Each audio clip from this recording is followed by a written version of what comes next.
All right, buddies, welcome back. Today we have a very exciting, very challenging task for you to try. We're moving away from the facial features. You guys did a pretty great job with that, most of you. I'm still waiting on some of you to turn it in, so go ahead and get that in. But today we're going to start branching out a bit. And for this assignment, you will need your paper and your pencil. But you're also going to need some glass, any kind of glass, some water, and something to put in the glass.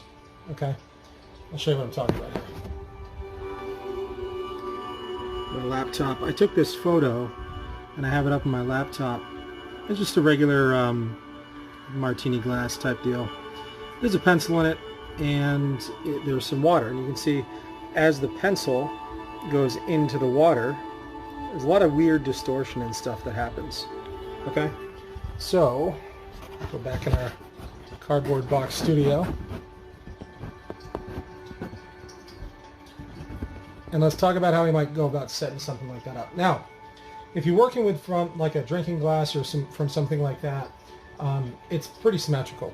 So the first thing we want to make sure that we definitely get right is that we have equal parts on each side of this drawing. Okay, so we're going to start with a vertical line, and this vertical line is obviously not part of the drawing or the glass. It's just going to help us to visualize our space. Now that vertical line, that should represent the height of your entire glass. You also want to think about how wide is the glass. Now we compare this to how tall we made that line. Hopefully that's dark enough you can see that. You don't want to make it too dark because we're probably going to wind up erasing that. So mine is really wide at the top, and this line is going to help me to make sure that I come out the same distance on this side as I do this side, or at least pretty darn close. I think that looks pretty good. Okay, so from here to here, and from here to here. Now the thing I want us to start with is the top, the opening of that glass. It's a very specific thing that's happening, and you saw how I took that photo, the example I'm using. We're really looking at the side of the glass, but you can kind of see down in it a little bit, and that creates an oval shape, okay? It's a really thin oval on mine, and it looks, I would say,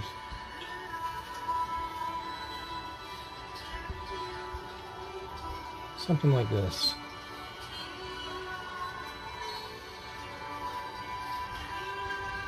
It comes to quite a point at either side.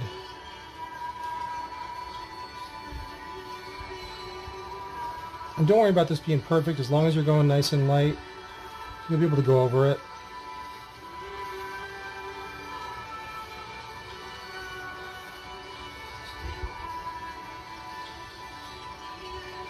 So that's an okay place to start there.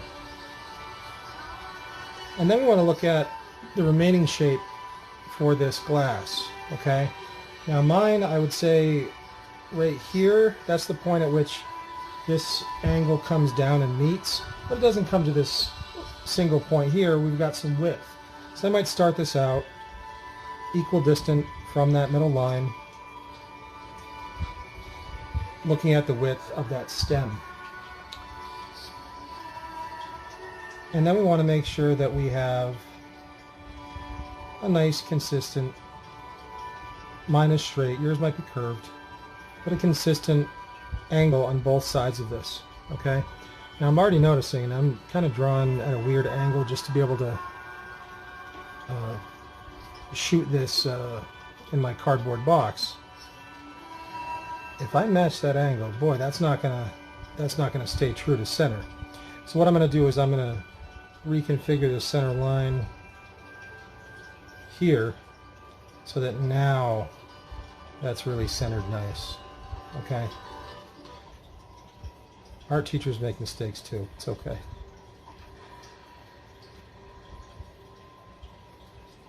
All right, and I might go even a little thinner there.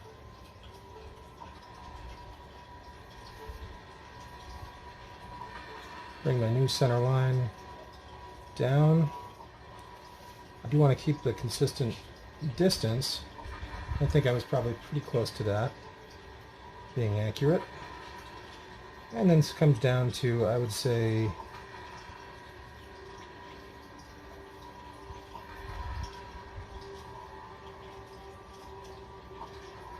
here-ish. And on mine, I'm going to zoom in on my photo a little bit.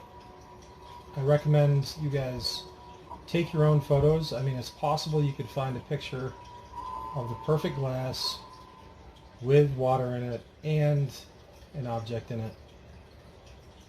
But I found it's just easier to take the picture. You also notice I put it into black and white. So that's going to help me out. I noticed that it kind of curves a little bit here. And it kind of has a bit of a bump.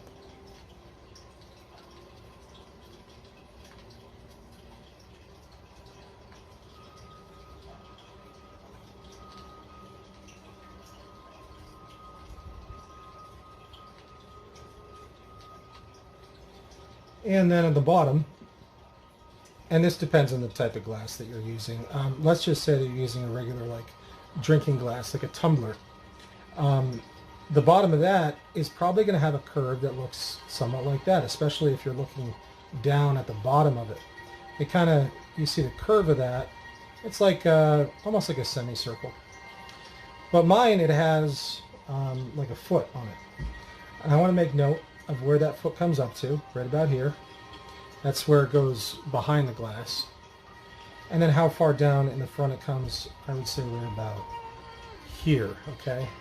I have to move that a tiny bit so you can see it. All right. I also want to look at how wide this comes compared to how wide I made the top and how tall this is. And I would say somewhere around here. So I'm using that kind of boxing out technique that we learned about right before we went to remote learning, and I'm boxing out the space that that's going to take up. I also want to think about, well, where's my center point for my horizontal line? At what point does the curve stop going up and it starts to wrap around? And I would say for me it happens right about here-ish. Okay, and now it's just as smoothly as I can, kind of connecting the dots.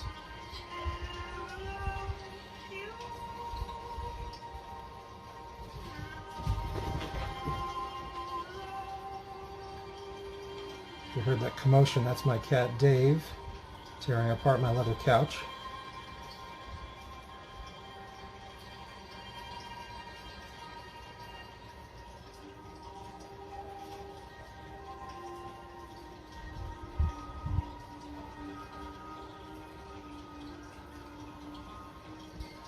All right. So I'm going to draw one more thing before we get into talking about shading, okay? So just this basic drawing, you can see this kind of looks, you know, the bottom looks a little bit flat. That's okay. A lot of the shading that we're going to do, that's going to help us to really look a lot more three-dimensional. But you do want to spend time making sure that your drawing is symmetrical. So it's the same on this side as it is this side. And it seems like the spacing for things is pretty consistent. The other thing I want you to draw before we start blocking in some of these values, go ahead and draw, actually I'll give you two more things. The first one, we're going to draw the where the water sits, okay? The height that the water sits at. And in my glass it comes up to right about here. And there's this kind of a slow, lazy curve that comes down and comes back up. And then it wraps back and around. And you're going to see that this is already going to almost sort of look like there's something sitting in that glass.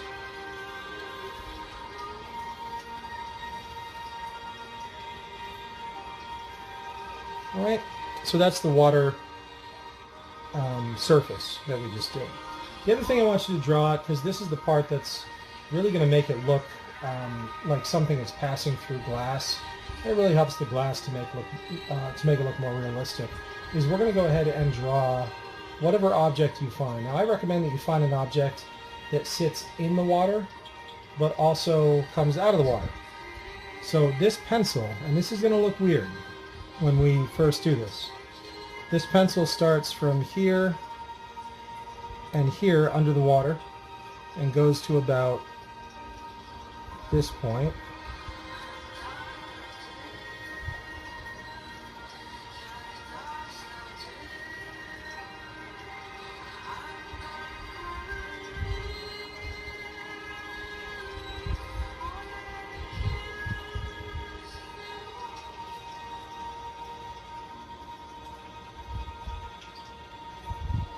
That's the eraser, that's the metal part. And then there's some of these lines that we're eventually going to shade. Who knows what your object is? You might have a pretty simple task ahead of you. You might have a lot to do there, but so that's under the water, what that's doing. And then coming out of the water, let me shift this down a little bit. Coming out of the water, it comes out at this point, and you're going to notice there's probably a bit of a curve where it sits in that surface of that water. The object is curved. The water, as it goes into that, it's sort of like, it creates like almost a cut. And there's another weird reflection or refraction that happens this way. Makes it look really skinny. And then it comes up kind of naturally, doing pretty similar to what it does in real life. But oddly enough, it gets wider and it gets skinnier. So even that, the glass that's right here in front of that, even that's causing some weird angles and change in direction there. Okay, I mean, that's not a straight looking pencil there, but that's what it's doing, and this is a great exercise in simply drawing what it is that you see. And then finally, the object that comes out of there, that too is not the same as this one. The angle's a little different.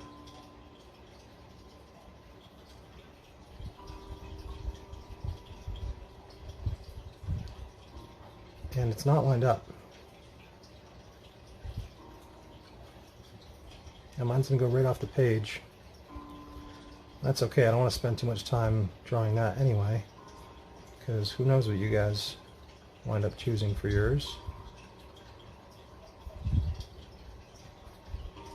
Alright, so that's really the drawing steps of this. And the rest of this is going to be shading. The first thing we're going to start with, and this is hyper important for glass, is blocking out our major areas of highlight. Okay, those are the areas we have to preserve where no shading happens. Now the thing is, anywhere that you're not blocking out, it absolutely needs to have some kind of shading. Okay, so there's some incentive to really taking time and putting those highlights in. Is if you do that, well, you don't have to shade it later. So the more that you put in there, the less work you really have to do. So I'm just going to block in a few of these.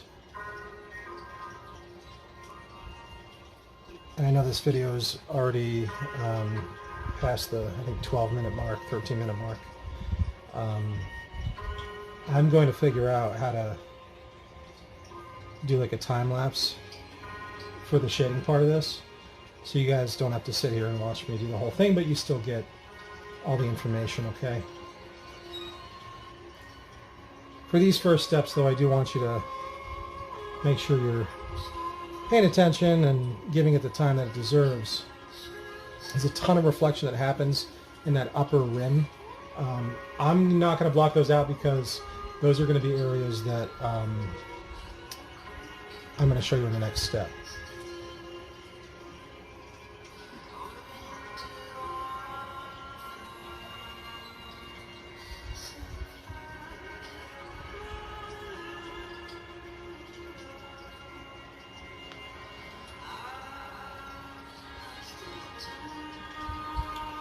And I'm also going to go ahead, now that I'm happy with my drawing and the relative symmetry that I have there, I'll go ahead and get rid of that middle line. So that's just going to confuse me as I have more stuff on here. I don't want to think that that's a reflection or some kind of area that I have to block in and shade.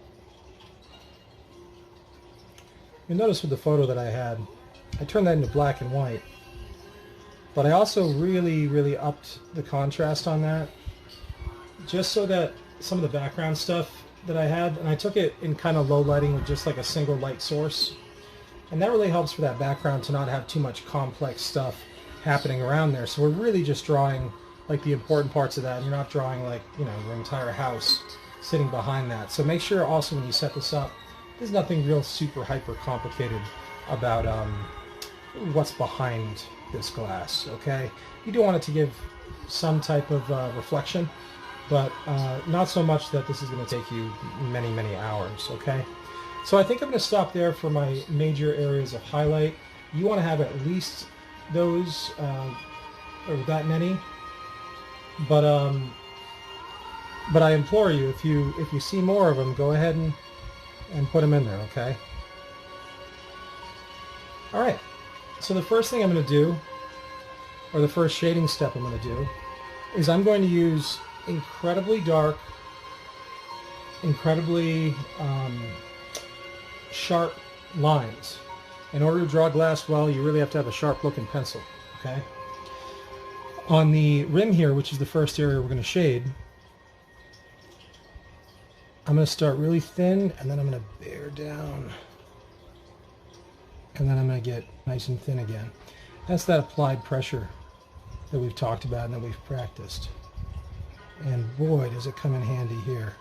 Because you're going to notice that happening everywhere in your drawings. Okay? You're going to notice little teeny segments where it might get real dark like that.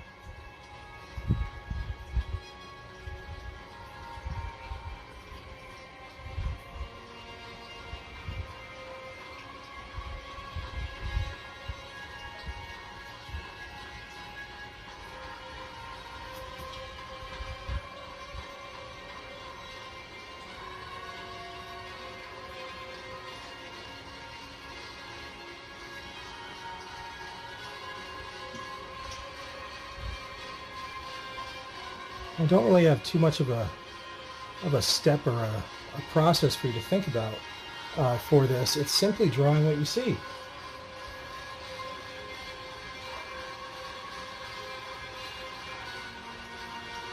And hopefully I'll do enough of this before we go into fast forward mode here.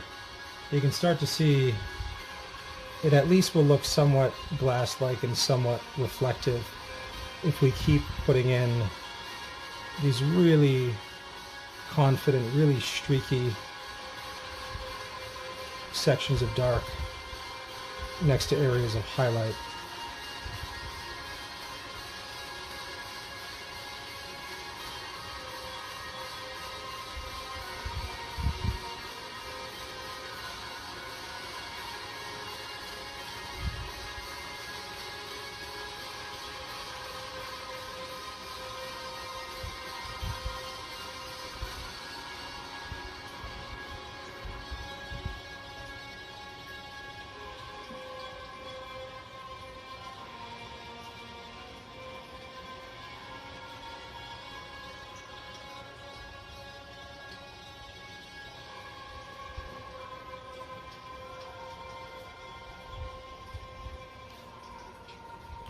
All right. Cool. So that's the top of my glass there. Let's see if I can move this down a bit and zoom in.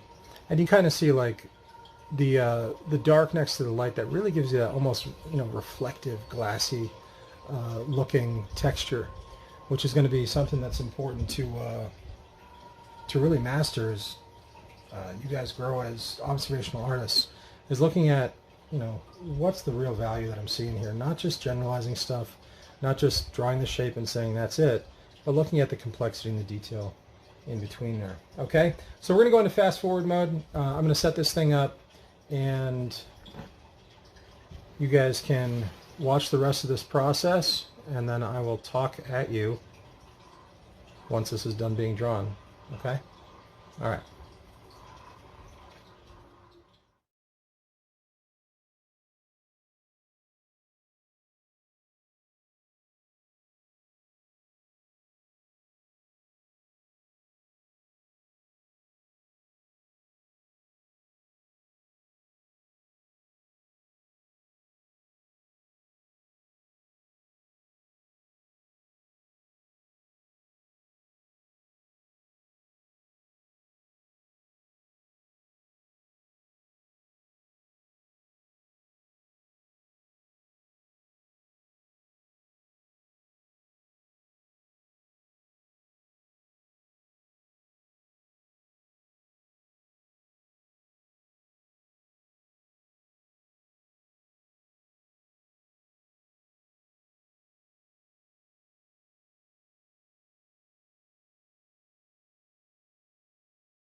All right, so I'm going to stop there. I could keep going that. These things, especially if you're kind of getting into drawing and having fun with it, these things are really, really good for you and really fun to do. They do take a little longer. You guys have the class period to do this. Get as far as you can with it. If you want to put some extra time into it, that's cool. Obviously, I chose something that was pretty complex. We'll zoom in a little bit here. I chose something that was pretty complex, and actually, let me. This will be easier. And so you don't have to choose a tapered glass or something like that. You can go ahead and just choose regular drinking glass or something that's going to be a lot easier for you. I didn't even finish up the pencil there. But really, this is just a great study for observation, okay? Just to try to like see all the things that are happening and to try to get that to be as accurate as you can. This is the most challenging thing I've asked you guys to try yet, but you killed it with those facial features. So I'm expecting that some of you are going to have some amazing drawings after this. And for everyone else, even if you don't love your drawing at the end, I promise you, this is the absolute best thing for you, being an artist and trying to become a really good observational artist. Okay? So thank you guys for your patience. Hopefully that fast forwarding thing works out. I'm going to try to figure that out right now. And good luck with this one.